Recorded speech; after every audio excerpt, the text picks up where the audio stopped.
Hello, and welcome back to the Harry and Marcus podcast, where we're starting a new series where we're going to take a deep dive into different songs. And this week, it's Satisfaction.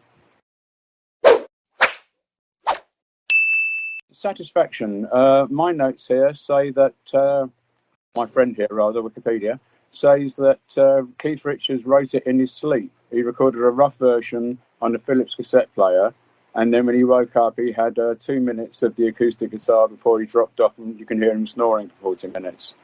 There's been some varying sources to where it was recorded, but apparently he said in his autobiography that he recorded his part in London and Chelsea, and Jagger wrote the lyrics in California.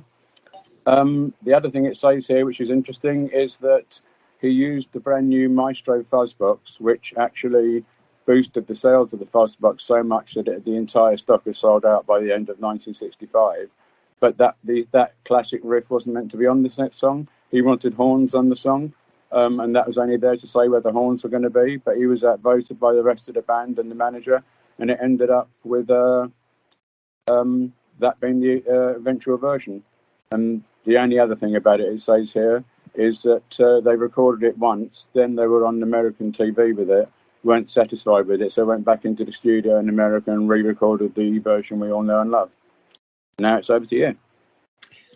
Yeah, mate, a great song. There's, as you say, there's some good clips on YouTube from around that time of them playing that when they're in the States. It's interesting what you mentioned about the guitar just really being what should have been replaced by the horn section, because there are several versions, cover versions, which are great versions which take on the sort of horns section, but we'll come to that while we work through the songs that Stones hit number one with this in the UK and the States, I believe. They did indeed. Yeah, on the great on the Decca label, of course, and under the management of Andrew Loog Oldham at the time. It's interesting that he was overruled by everybody and the manager for keeping to the guitar version. But I think it's held up well. It's one of their most popular songs even now. I mean, it sounds weird thinking of the Stones doing it with a horn section. That guitar, that fuzz guitar, riff is so iconic. Yeah, I saw them play it at Twickenham live a few years back. It was amazing, really good. But anyhow, should we go into some of the other versions? Yeah, indeed. Through the years, I've got a long list with dates, and we'll probably do a couple out of order. But the first popular cover version of it appears to have been Chris Farlowe. Oh, right, from his EP, Chris Farlowe in the Midnight Hour, on the Immediate label. So obviously there's Andrew Loog Oldham involved there. So there's probably a deal between the Stones, Oldham and Farlowe to put that onto his EP, which was, I think, got to about number 3 in the EP charts at another time, and it's quite a collectible EP. Next one I have after that is 1966. And there's a few versions in 66, and one of which is Manfred Mann, which is off of their EP, instrumental Asylum on HMV, which has also hit the EP charts at the time. But the classic version with a horn section from 1966 is Otis Redding. Oh yeah, that's on here. You remember the horn section in that, the real pumping horn section. No, great version on Atlantic, but only reached number 33. Yeah. In the charts. You've got that on your list, yeah? It's on the screen in front of me. In the charts for 4 weeks, highest place in 33, yeah. After that, we've got Aretha Franklin, 1967. She really Aretha-ized the song. This is also on Atlantic, like Otis Redding, and it reached number 37 in the chart. But what was really interesting is that the B-side was Chain of Fools. So all round, that's a really good 45 to get, but just surprised it only reached number 37. I mean, it's hard to tell sometimes because records were flipped back in the day, but the actual record would have come out, I presume, as an A and a B side, but it may have been Chain of Fools got lots of airplay. Back in the day, I heard was about, but perhaps not so much up on what was that mean? Unlike you, unlike me, I was out working down the mines at that time. Yeah. Right. Okay, moving on. I'm actually slipping into the 70s now. 73 actually going on there, and there's a cut. Well, this is quite an interesting version. Didn't chart or sort of anything, but it's the Tritons.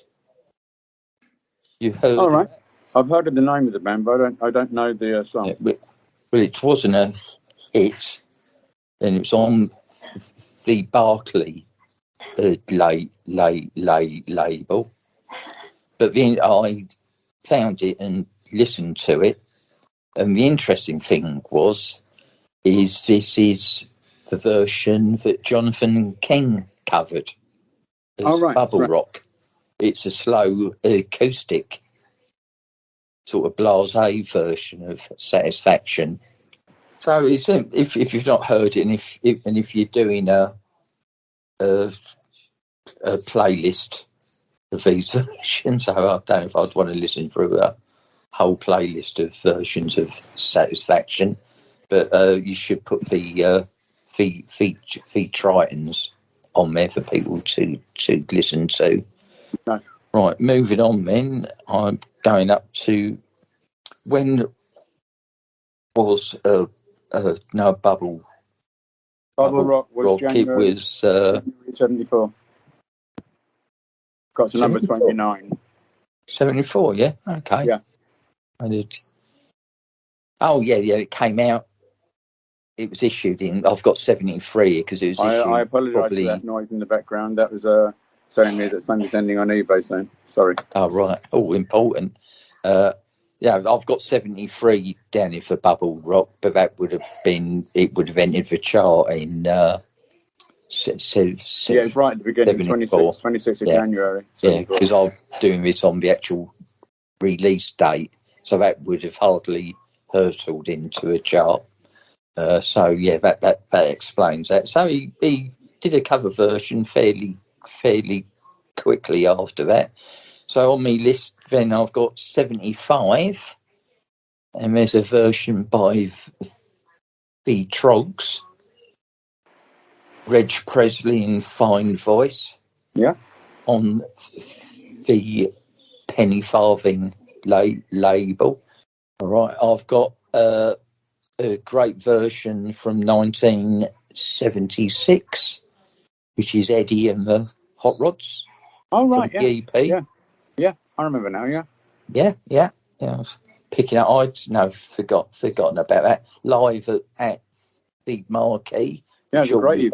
all of us owned at the time. We were big Eddie and Hot Rods fans. Used to buy all their singles, didn't we? We saw them at the Rainbow when that guy joined them from the Kersal Flyers. Yeah.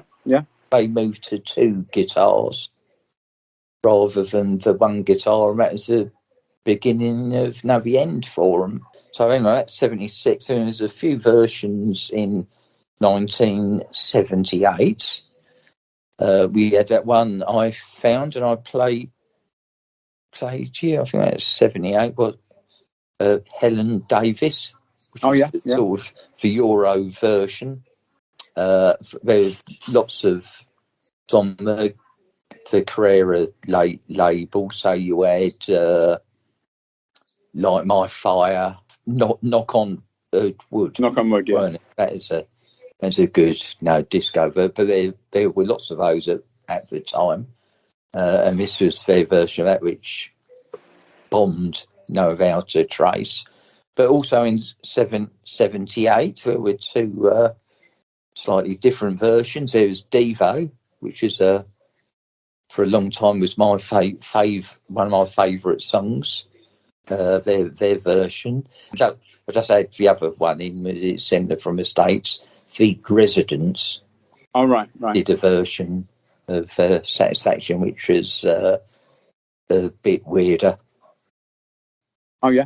The Residents, I believe, are out in sort of San Francisco, Los Angeles area. I believe one of those San Francisco podcasters was talking about seeing the Residents back in the day, back in the 70s. But that must have been a weird experience. Right, I'm getting towards the end of my list now. It's slipping into the 80s, and I'm sure you'll have some later versions, but my last version on my list is Tight Fit. Tight Fit? Yeah, from back to the 60s. Oh, of course, yeah. By Tight Fit, and that is one of the songs. Yeah. On there. So couldn't find any Top of the Pops appearances of it, but lots of videos of the bloke wearing his in the jungle sort of get up. So I guess they didn't actually do the video or sort of anything. Did they actually sing on the records? They didn't, did they? I don't know. I did play. It sounded like they had perhaps cut the actual versions and put them into a song, but it would have just been a session singer. Yeah. Session singers doing it, I guess. But it was a hit single, weren't it? Back in 81. I mean, the chart shows... Back to 60s medley on the Jive label. Was it a hit? Got to number 4. But I've got a list of 5 more, 6 more, but I'm not sure if they are the actual I Can't Get No Satisfactions, because they just say Satisfaction. It's 1989, Wendy and Lisa had a number 27 hit with Satisfaction. 1991, Vanilla Ice had a number 22 hit with Satisfaction. And then the other 3 were all in 2003. Benny Benissa, Eve, and Benny Benissa and The Biz. And all of them were just called Satisfaction. So they may be totally different songs. I don't know. Yeah, I'm not sure. I think I looked at the Wendy one when I was doing my research, and that isn't. It's a different song. I'm just having a quick look at the Stones one again, seeing if there's anything to add to it. Only that, like all of their pre-66 songs, it was originally released in mono. A true stereo version was done for German and Japanese CDs in the 80s, but then was withdrawn, and on later issues of the same CDs, the mono one was used again. So now the stereo version is quite hard to find. To be honest, be honest, the mono version sounds great. So yeah, it's always sounded really, really good. But it's a classic song and a good one to start this off. I mean, the aim of us doing this is to be shorter and sweeter, just running through, flaking up some versions that people might not know and can listen to. Yeah. Well, so that, dear listeners, was Satisfaction. Have you got any ideas for the next one, or are we just going to spring a surprise on people? Let's do Yesterday. Okay, right. Yeah, the next one will be Yesterday. Hundreds of versions of Yesterday, and we'll pick out the ones we think are worth talking mention rather than trying to do every version of it. So there's loads of versions from all the classic artists. So we can we'll at least name the hit artists and some of our favourite versions. Yeah, indeed. And so that was the first one of a hopefully a long series of deep dives into songs with Satisfaction. And we will see you next time with Yesterday. And as always, please don't forget to like, subscribe, and click the bell icon so you know when we do upload the next one. And I take it we'll also be doing a new buys show, because you've got some interesting new buys, including a postcard single. Oh, indeed, recently. I have indeed. Yeah, I did. And I've had a shed load of vinyl come through my door, so I'll have plenty to talk about. Yeah, I've got a load of vinyl, but it's all by the same artist, but I can talk about him. But anyway, thank you for listening, and we'll see you next time. Bye.